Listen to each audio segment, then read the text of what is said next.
دراصل ہم نے تقریباً 1.5-2 سال سے پگٹ کا مسئلہ چھیڑا ہوا ہے. اب جس طرح ہم بعد میں بات کریں گے کہ کیوں یہ مسئلہ دب گیا 100 سال کے لیے اور کیوں یہ دوبارہ کھڑا ہوا, تو انہوں نے گزشتہ ماہ ایک دسمبر کے اوائل میں شاید ایک یا اخیر پر ایک شو کیا تھا جس میں انہوں نے کسی نے پگٹ کے بارے میں سوال کیا.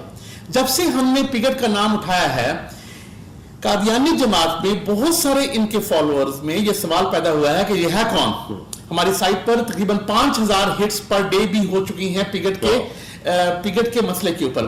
تو اب ان کے پاس جواب دینے کے علاوہ کوئی چارہ تھا نہیں, اور وہ 100 سال سے جو انہوں نے اس کہانی کو چھپائے رکھا تھا وہ سامنے آئی.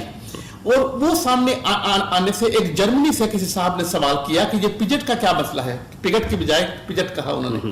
تو اس پر وہ جو راہ ہدا پروگرام ہے اس کے ہوسٹ نے کہا, اس دن عطا المجیب صاحب بھی وہاں پر تشریف فرما تھے, انہوں نے ہوسٹ نے کہا کہ ہم آئندہ پروگرام جو ہے وہ پگٹ کے موضوع پر کریں گے. اب کچھ انہوں نے تیاری کر کے رکھی ہوگی چونکہ اچھا خاصا انہوں نے بیچ میں اقتباسات وغیرہ بھی ادھر ادھر سے لانے کی کوشش کی تھی, مگر عطا المجیب صاحب کے الفاظ یہ تھے کہ یہ اس کا ایک تاریخی پس منظر ہے جس کو فوری طور پہ جواب نہیں دیا جا سکتا. تو مجھے تجسس تھا کہ اس کو تاریخی پس منظر میں کس طرح وہ ڈھال کر لے کر آئیں گے. مگر جب پروگرام آیا جنوری میں, جب وہ پروگرام واقعی آیا تو اس میں وہ تاریخی پس منظر تو کچھ تھا نہیں, اور عطا المجیب صاحب جن کے نام ہم نے سوال لکھ کر بھیجے تھے وہ بھی نہیں آئے. مجھے عطا المجیب صاحب کو سننے کا اکثر اتفاق ہوا ہے, اور ان کی ایک میں نے خاصیت دیکھی ہے کہ وہ کبھی بھی اپنے سے بات گھڑتے نہیں ہیں. اگر وہ کوئی ایک غیر حقیقی بات بھی کر رہے ہوں جس کو کہ عقل تسلیم نہیں کرتی, تو ہمیشہ کسی اور کے اوپر ڈال دیتے ہیں, کسی اور کا حوالہ دے دیتے ہیں کہ فلانے ہمارے خلیفہ نے یہ کہا تھا یا فلانے ہمارے بزرگ نے یہ کہا تھا.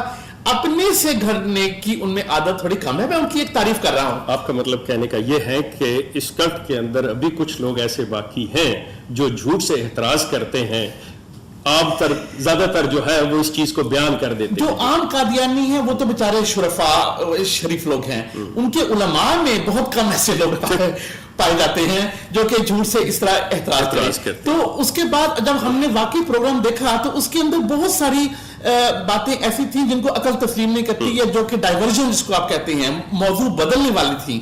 تو یہ پھر میرا وہ حسن ظن جو عطا المجیب صاحب پہ ہے ابھی بھی قائم ہے. اوکے, شکریہ آپ کا.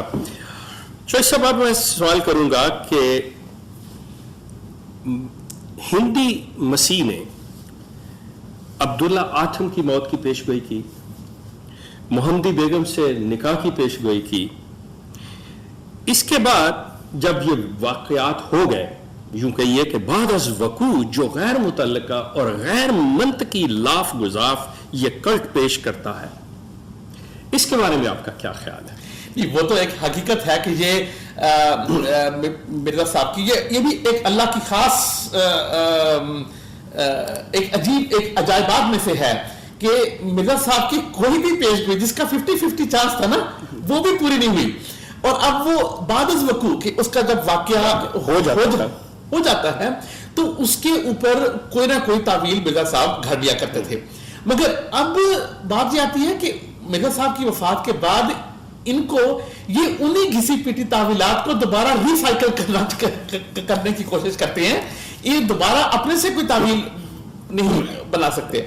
تو یہ پگٹ کے معاملے میں بھی انہوں نے پہلے تو وہ محمدی بیگم والی تعویل جو کہ محمدی بیگم سے مرزا صاحب کا نکاح نہیں ہوا قصہ فنش, مگر اس کے بیٹے نے کیا کیا, اس کے پوتے نے کیا کیا, یہ پگٹ کی پوتی کو یا نواسی کو کی ایک کتاب لے آئے اور اس میں سے بالکل لا تعلق کے قسم کے مضامین نکال کر پیش کرنے شروع ہو گئے.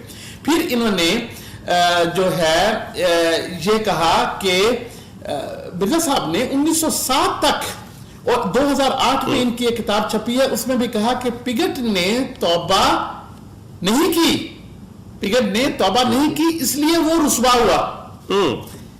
مگر جب ہمارا یہ ڈاکومنٹ سامنے آئے 2009 میں جو ہم ابھی دکھائیں گے اور جن کا ہم ذکر کریں گے, تو اس کے بعد انہوں نے پینترا بدلا اور کہا کہ پگٹ نے توبہ کر لی تھی اس لیے موت سے بچ گیا. تو یہ وہ آتم والا یہ وہی آتم والی بات کر لی. مگر اب ان کو چاہیے کہ یہ مسئلہ نہ آتم والا ہے نہ محمدی بیگم والا ہے.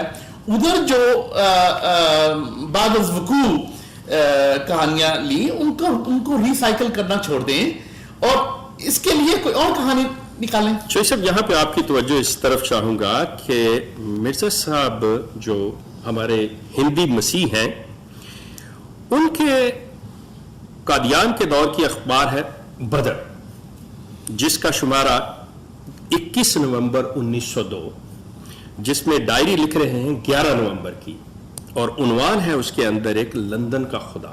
اس کی میں آپ کو ایک کوٹیشن دیتا ہوں کہ فیصلہ کا ایک یہی طریق ہے اور تمام شکوک رفع کرنے کا ایک ہی ذریعہ ہے وہ یہ کہ تم باحثیت خدا ہونے کے اپنا حکم صادر کرو کہ یہ نبی یعنی مرزا غلام احمد صاحب قادیانی تمہاری اس دنیا پر ٹھہرنے کے زمانے کے اندر تمہارے یہاں ہوتے ہوئے مر جائے.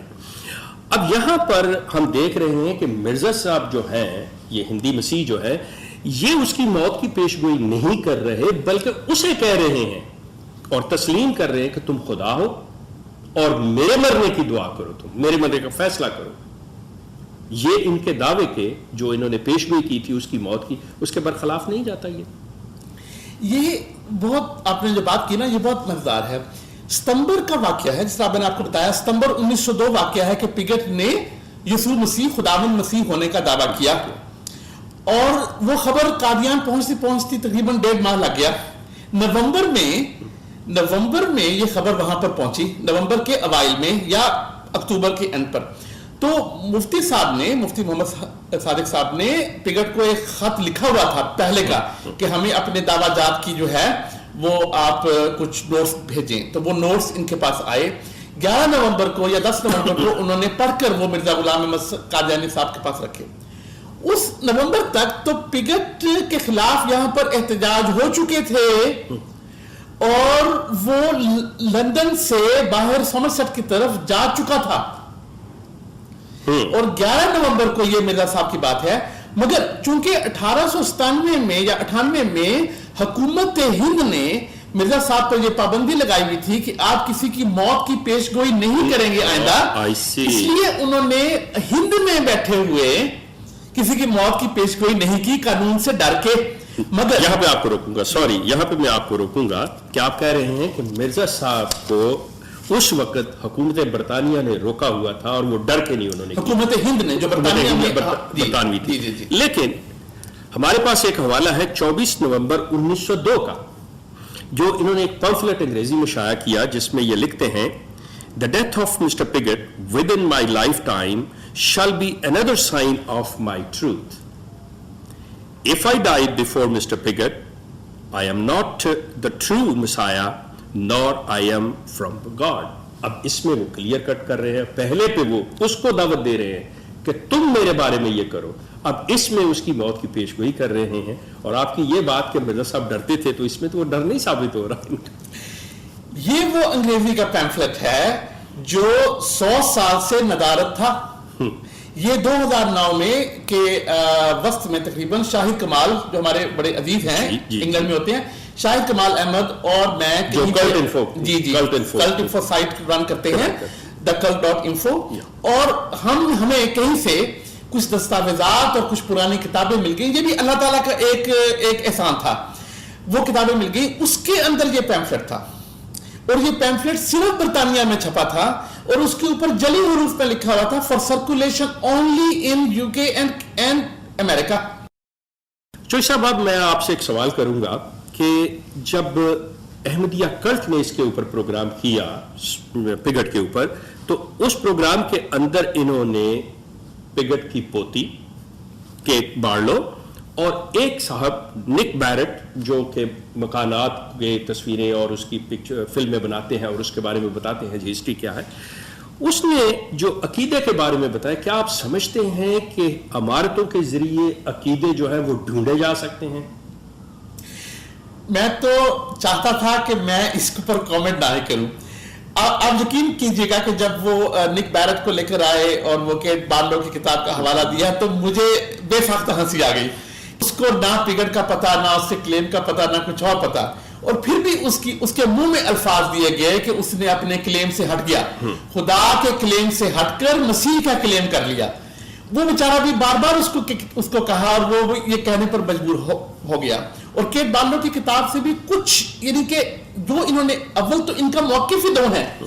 ان کا پہلا موقف ہم نے جب یہ پیمفلٹ ڈھونڈا اس سے پہلے ان کا موقف یہ تھا کہ اس نے توبہ نہیں کی اس لیے وہ رسوا ہوا, اور جب پیمفلٹ مل گیا تو اپنے نبی کا الہام جس میں انہوں نے لکھا ہوا ہے کہ پگٹ توبہ نہیں کرے گا, وہ اس الہام کو بھی الٹا کرتے ہوئے اب وہ کہتی ہیں کہ اس نے توبہ کر لی اس لیے موت سے بچ گیا. آپ دکھائیں گے وہ کہ جو یہ نہیں مرے گا توبہ کرے گا, یہ جو ہے ہاں یہ وہ اس میں یہ ان کے البدر میں بھی ہے, الحکم میں بھی ہے, اور یہ آپ کے پاس اور یہ تذکرہ میں بھی ہے.